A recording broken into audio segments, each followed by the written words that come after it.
একটি অদৃশ্য শক্তি তাকে ধাক্কা মেরে একদিকে নিয়ে যায়।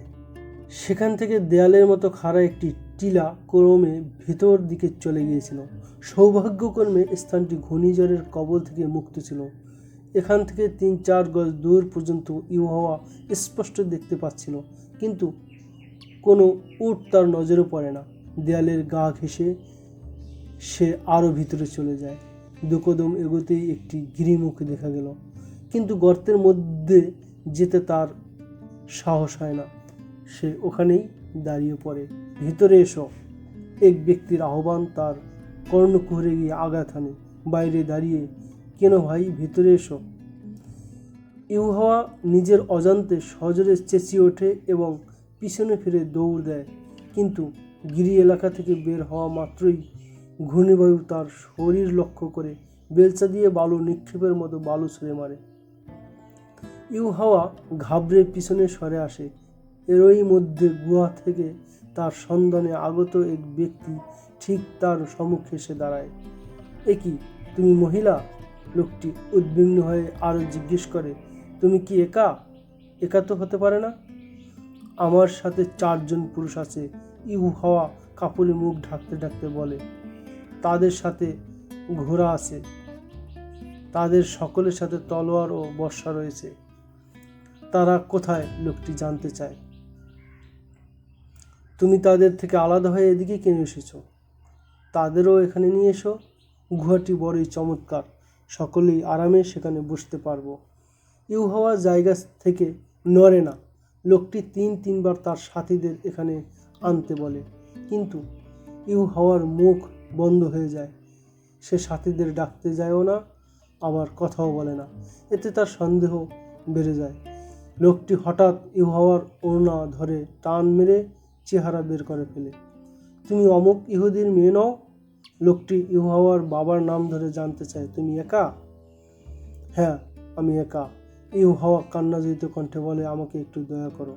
এরপর ইউহাওয়া তার নিঃসঙ্গ হওয়া সহ বিস্তারিত ঘটনা খুলে বলে। এখানে কিভাবে পৌঁছলো তাও তাকে জানায়। আমার সাথে এসো। লোকটি একথা বলে তার হাত ধরে টেনে সাথে করে নিয়ে চলে। একটু দাঁড়াও।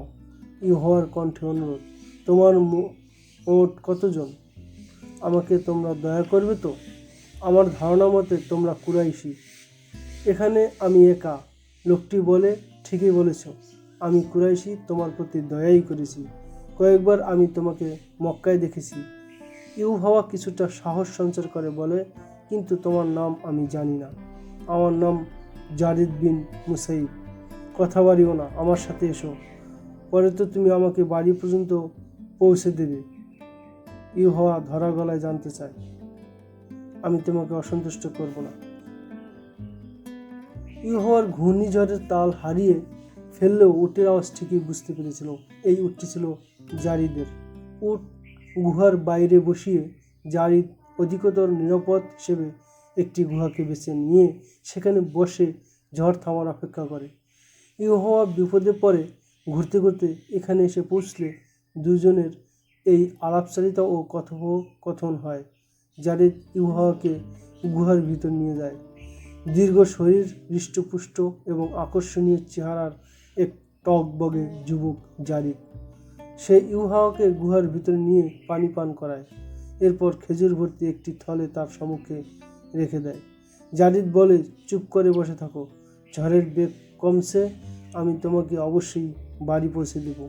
একটু থেমে সে ইউহাওয়াকে জিজ্ঞেস করে, আমাকে অসন্তুষ্ট করবে না একথা কেন বলেছিলে? বাড়িতে পৌঁছে দেওয়ার বিনিময় হিসেবে? ইউহাওয়া বলে, এছাড়া বিনিময় হিসেবে আর কি দেবার আছে আমার? কোনো বিনিময় নিতে চাই না। জারিদ বলে, আমি তাদের মতো নই। যুদ্ধ করে তোমাকে আনতে পারলে তুমি আমার পুরস্কার হতে, কিন্তু এখানে তুমি আমার দয়া ভিক্ষা করেছ। দয়ার বিনিময় গ্রহণ করা আমার পক্ষে অসম্ভব। ইউহাওয়া তার মুখের দিকে বিস্ময়ে চেয়ে থাকে। জারিদ কথা না বাড়িয়ে চুপচাপ শয্যা গ্রহণ করে। ইউহাওয়া তার সাথে হালকা কথাবার্তা বলে। পরক্ষণেই তার নিশ্চিত বিশ্বাস হয়ে যায় যে জারিদের মনে কোনো কুমতলব নেই। এমনকি জারিদ তার সাথে মন খুলেও কথা বলে না। ইউহাওয়া নিরাপদ সাথী পেয়ে খুশি, কিন্তু জারিদের মতো টকবগে যুবক তার নজর কাড়া রূপে এতটুকু মোহিত না হওয়ায় সে উদ্বিগ্ন হয়ে ওঠে। এটাকে তার রূপ যৌবনের পরাজয় মনে করে। জারিদ ইউহাওয়া হঠাৎ করে জিজ্ঞেস করে, আমি কি দেখতে সুন্দরী নই? আমাকে তোমার পছন্দ হয় না? জারিদ তার কথা শুনে হা হা করে হেসে ওঠে, শুধু মুখে কিছুই বলে না। হাসছ কেন? অসহায় ভঙ্গিতে জিজ্ঞাসা করে ইউহাওয়া।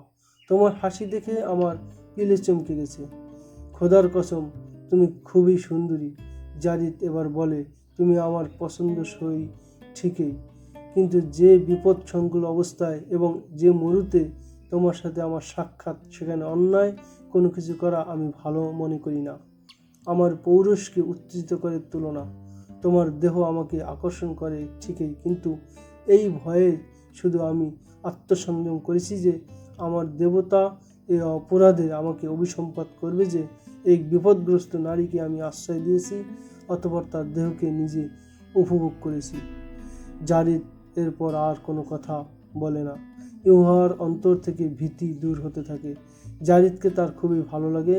জারিদের অনুপম চরিত্র আর অমায়িক ব্যক্তিত্ব তাকে জয় করে ফেলে। জারিদকে মক্কায় বহুবার আমি দেখেছিলাম। ইউহাওয়া কাব বিন আসাদের বাসভবনের ঘটনা বর্ণনার এক পর্যায়ে বলে, কিন্তু আমি কখনো তাকে তেমন গুরুত্ব দিইনি। নিজ গোত্রে তার বিশেষ কোনো সম্মান কিংবা উল্লেখযোগ্য কেউ ছিল না, কিন্তু সেদিন গুহায় তার একান্ত সান্নিধ্য এবং অন্তরঙ্গভাবে তার সাথে বসে আমার উপলব্ধি হতে থাকে যে লোকটি বিশিষ্টজনদেরও অন্যতম।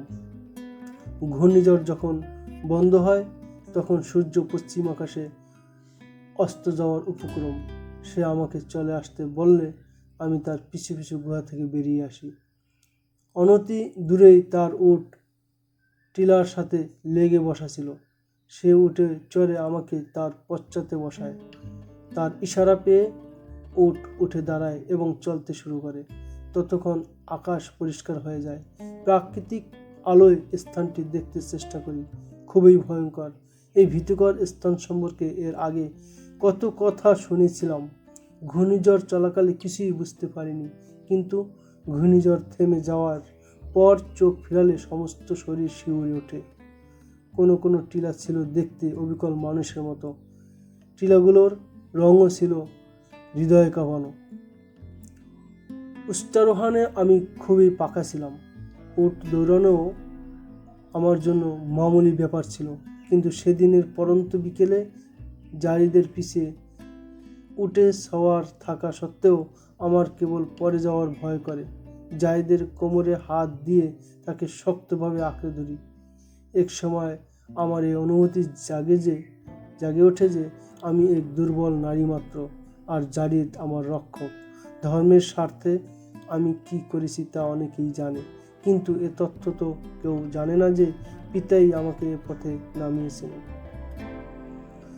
প্রসঙ্গক্রমে ইউহাওয়া তাদেরকে এ তথ্য জানিয়ে দেয় যে কুরাইশরা বদরে মুসলমানদের হাতে পরাজিত হয়ে এলে নিহতদের নিকটাত্মীয় মহিলারা হাত নাড়ায় নাড়ায় শোক প্রকাশ করে।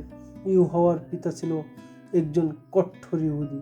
কুরাইশদের পরাজয়ে তার অশ্রু ঝরে। সে মন্তব্য করেছিল, 1000 কুরাইশ যোদ্ধা যদি মাত্র 313 জন মানুষের নিকট পরাস্ত হয়, তাহলে তার অর্থ এই দাঁড়ায় যে মুহাম্মাদের কাছে সত্যই কোনো জাদু আছে। সে অনুশোচনার স্বরে বলে, মুহাম্মাদের অনুসারী তারাও তো কুরাইশ গোত্রের লোক। আসমান থেকে তারা আসেনি, তাহলে এই ক্ষুদ্র দলটি কিভাবে জয় পেল? তখন ইউহাওয়ার বয়স কম। পরদিন তার পিতা পরিবারের সবাইকে ডেকে পূর্বরাতে দেখা স্বপ্নের কথা বলে। সে স্বপ্নে দেখেছিল তার হাতে রক্তস্নাত একটি তরবারি। একটি লোক তার সামনে মাটিতে পড়ে ছটফট করছে, তার বস্ত্র রক্তে রঞ্জিত। ইউহাওয়ার পিতা চিনতে পারে না যে নিহত লোকটিকে। স্বপ্নে একটি আওয়াজ তার কানে ভেসে আসে, এটা তোমারই সম্পন্ন করতে হবে। নিহত ব্যক্তি কিছুক্ষণ ছটফট করে নিথর হয়ে যায়। লাশ নিজেই মাটির নিচে অদৃশ্য হয়ে গেল। সেখান থেকে খুব সুন্দরী এক বালিকার অভ্যুদয় ঘটে। ঠোঁট ভরা থাকে তার মুচকি হাসিতে। তার পিতার স্বপ্নটি দেখে ঘাবড়ে যায়। তাবির জানতে লাইস বিন মোশনের কাছে যায়। স্বপ্নের বৃত্তান্ত তাকে খুলে বললে লাইস তাকে এই পরামর্শ দেয় যে তোমার অল্প বয়স্কা মেয়ে ইউহাওয়াকে ইসলামের শিকড় কর্তনে উৎসর্গ করো। জাদুকর লাইস তার পিতাকে এ ভবিষ্যৎবাণীও করে যে মুহাম্মদ নামে যিনি নবুয়তের দাবি করেছেন তিনি এই মেয়েটির হাতে নিহত হবেন, অথবা এই মেয়েটি তার নবুয়তের পরিসমাপ্তির কারণ হবে। লাইস ইউহাওয়ার পিতাকে তার কাছে নিয়ে আসতে অনুরোধ জানায়। ইউহাওয়াকে লাইস বিন মোশানের হাওলা করে দেওয়া হলো। আমি মেয়েটিকে উপযুক্ত ট্রেনিং দিয়েছি, লাইস বিন মোশান ইউহাওয়ার কথার মাঝখানে বলে। ইহুদিদের খোদা তাকে যে রূপ যৌবন দান করেছে তাতে তাকে আকর্ষণীয় তরবারি কিংবা বিষাক্ত মিষ্টান্ন বলা যেতে পারে। কুরাইশ মুসলমান সংঘর্ষে লিপ্ত হতে যে ভূমিকা পালন করেছে তা তোমাদের কারো পক্ষে রাখা সম্ভব নয়। বিক্ষিপ্ত ক্ষুদ্র ক্ষুদ্র গোত্র প্রধানদেরকে এই মেয়েটি অত্যন্ত সফলভাবে ঐক্যবদ্ধ নিপুণ ব্যবস্থা সে আমাকে সামনে রেখে করেছে, তা তারই মুখ থেকে শোনা যাক। ইউহাওয়া বলতে শুরু করে। লাইস বিন মোশান তার মধ্যে এমন সাহস এবং এমন মেধার সমন্বয় ঘটায় যে সে রূপের জাদুতে পুরুষকে কুপকাত করতে কল্পনাতীত পারদর্শী হয়ে ওঠে। অপূর্ব সৌন্দর্যের পাশাপাশি তার মধ্যে পৌরুষের ন্যায় সাহসের সৃষ্টি হয়। কিন্তু তার উস্তাদ তাকে ঘুণাক্ষরে একথা জানায় যে নতুন ধর্ম বিশ্বাস রুখতে এবং যে মহান ব্যক্তিকে হত্যা করা তার অভিলাষ, সে ধর্ম বিশ্বাস স্বয়ং আল্লাহ তাআলারই প্রদত্ত এবং তিনি ওই মহান ব্যক্তিকে এই নতুন ধর্মমতের প্রসার এবং উন্নতির উদ্দেশ্যে রাসূল করে জগতে প্রেরণ করেছেন। ইউহাওয়াকে এমন চিন্তা চেতনায় গড়ে তোলা হয় যে সে নিজের ধর্মকেই কেবল পৃথিবীর একমাত্র সত্য ধর্ম বলে মনে করত। সত্যপন্থীদের সাথে যে আল্লাহ পাক থাকেন একথা তার মগজে প্রবেশ করতো না। সে নিজ ধর্ম ছাড়া কিছুই বুঝতো না, মানত না। লাইসের প্রশিক্ষণ তাকে কঠোর ইহুদিবাদীদের অন্ধভক্তে পরিণত করে। আল্লাহ তাআলা ঘূর্ণিঝড়ের মাঝে তাকে একাকী নিক্ষেপ করে বাস্তব চেতনার অনুপ্রাণিত করতে চান, কিন্তু সে আল্লাহর ইঙ্গিত ও অভিপ্রায় বুঝতে পারে না। বিপদে ফেলে ভুল ভেঙে দেওয়াই ছিল আল্লাহ পাকের অভিলাষ। দৃঢ় হিম্মত এবং অসীম সাহসিকতার ব্যাপারে তার মধ্যে যথেষ্ট অহংকার ছিল। সে নিজেকে এ ব্যাপারে পুরুষের ন্যায় বলে মনে করত, অথচ এখন সে এক অতি দুর্বল এবং চরম অসহায় এবং নারী ছাড়া আর কিছুই নয়। ইউহাওয়া পুরুষের দেহ সম্পর্কে অপরিচিত ছিল না। জারিদ বিন মুসাইবের দেহ এক পুরুষের দেহ ছাড়া অন্য কিছুই ছিল না, কিন্তু তার কাছে জারিদের দেহ অত্যন্ত পূত পবিত্র মনে হয়। জারিদ তার কাছে যেন সাক্ষাৎ ফেরেশতা। তার এ অনুভবের কারণ সে তার রূপ যৌবন, রেশমি চুল এবং আকর্ষণীয় দৈহিক গঠনে বিন্দুমাত্র প্রলুব্ধ হয়নি।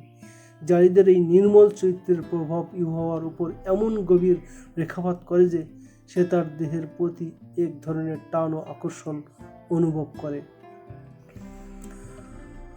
মক্কা বেশি দূরে ছিল না। গভীর রাতে জারিদ ইউহাওয়াকে তার বাড়িতে পৌঁছে দেয়। কেল্লার মতো গেট খুলতেই তার পিতাকে অত্যন্ত উদ্বিগ্ন দেখা যায়। তার আশা ছিল না যে তার মেয়ে জীবিত ফিরে আসবে। তার পিতা জারিদকে ভেতরে ডেকে নিয়ে শরাব দ্বারা আপ্যায়ন করে। জারিদ চলে গেলে ইউহাওয়া তার নিজের মাঝে এক ধরনের শূন্যতা অনুভব করে। পরদিনে ইউহাওয়া এক কাছেদের মাধ্যমে জারিদকে সাক্ষাৎ করতে বলে। খবর পেয়ে জারিদ তৎক্ষণাৎ চলে আসে। এটা ছিল অনুরাগের সাক্ষাৎ। এরপরেও তাদের রুটিন মাফিক সাক্ষাৎ হতে থাকে। ইউহাওয়া অনেক পূর্বেই জারিদকে ভালোবেসে ছিল। বরাবর দেখা সাক্ষাতের পর জারিদের অন্তরেও ইউহাওয়ার প্রতি ভালোবাসার জন্ম নেয়, তবে এই মহব্বত ছিল নিষ্কলুষ। ইউহাওয়া বিস্মিত না হয়ে পারে না যখন দেখে তার আত্মার মাঝে মহব্বতের অনুরাগ বিদ্যমান। সম্পর্কে গভীর হলে একদিন জারিদ ইউহাওয়ার কাছে জানতে চায় সে তার সাথে কেন বিবাহ বন্ধনে আবদ্ধ হয় না। ইউহাওয়া চমকে উঠে বলে, আমি তোমার দেহের পূজারী। বিয়ে হয়ে গেলে এই ভক্তি, শ্রদ্ধা ও অনুরাগ আর থাকবে না।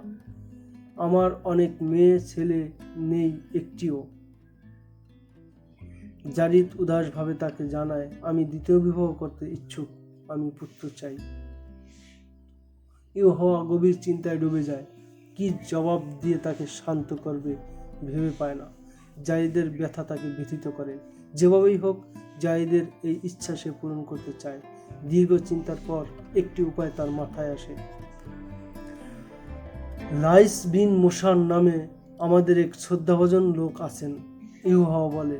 তিনি বিশেষ জ্ঞানের অধিকারী। তার হাতে এক অস্বাভাবিক শক্তি আছে। আমার বিশ্বাস তিনি নিজ জ্ঞান ও ক্ষমতা বলে প্রথম স্ত্রীর গর্ভেই তোমাকে পুত্র সন্তান দান করবেন। আমার সাথে এসো, তিনি আমার দীক্ষাগুরু। যারীদ তার সাথে লাইস বিন মোশানের নিকট যেতে প্রস্তুত হয়ে যায়।